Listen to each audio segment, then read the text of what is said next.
Dark Superstition? More like Dark Pooperstition, am I right, folks? Ha ha! Bazinga! Bada bing, bada boom! Where's that clapping coming from? Oh, no. Yeah, preach, brother!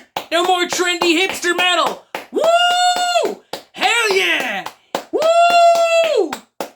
Oh, I think I'm gonna come to regret having created you. I think I'm going to come to regret having done this.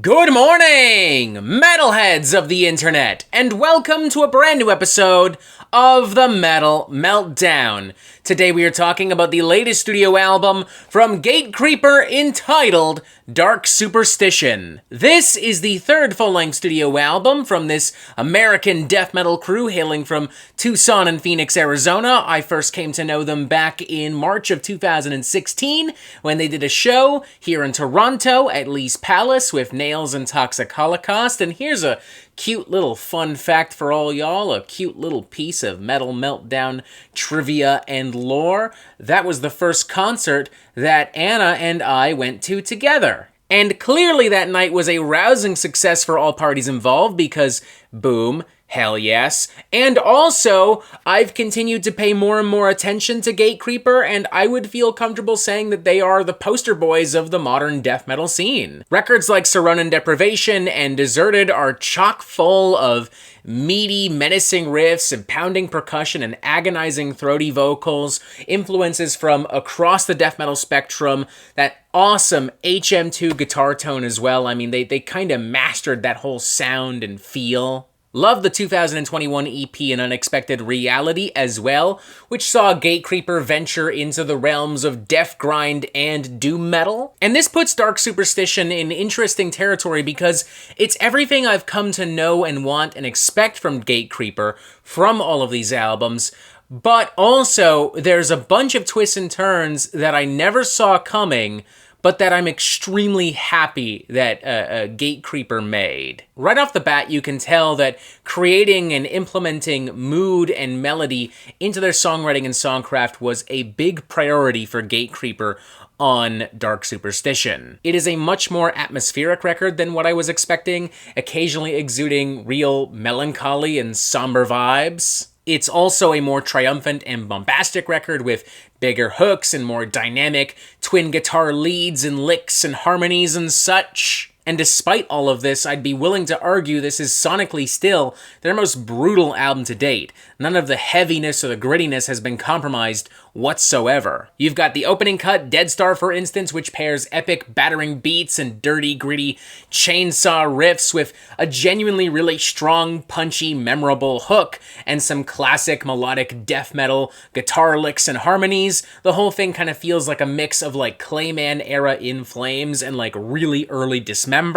Then there's Oblivion, which taps into darker energies and riffs and melodies and energies in a way that feels reminiscent of very early At the Gates, albeit with maybe just a slight bit of like a hardcore underbite, especially with those like howling, screaming, barking vocals. And there's also a Chilling Aura, which somewhat similarly taps into darker energies and tones, just like in a different way. Like it goes in more of a cold, icy, sinister, epic kind of blackened death metal kind of direction, but paired with melodic death metal riffs and songcraft. Like you have these very brutal, stormy onslaughts of like tremolo guitar riffs and blast beats and screaming vocals. But then you'll also have these riffs and these grooves and these more pronounced licks and these epic vibes that are reminiscent of classic melodic death metal. In Flames is once again brought to mind. A part of me is also reminded of like earlier Arch Enemy and Dark Tranquillity. Then there's the album's closing number, Tears Fall from the Sky, which embraces like epic and emotive doom metal in a way that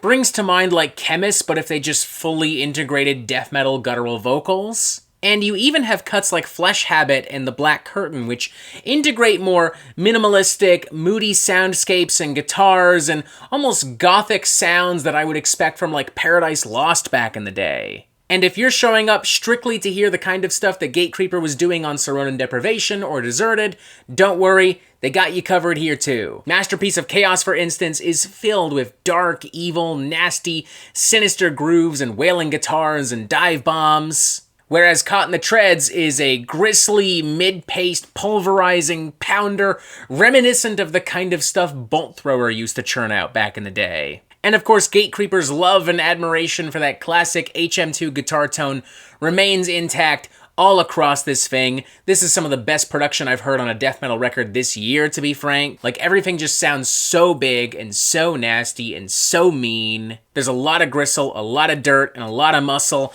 and it's great to see that these more melodic and evocative moments can still shine despite that. There's some little bits and pieces here and there that I think could be moved around and edited ever so slightly. For instance, Dead Star, not the strongest album opener, even if it is a strong cut overall.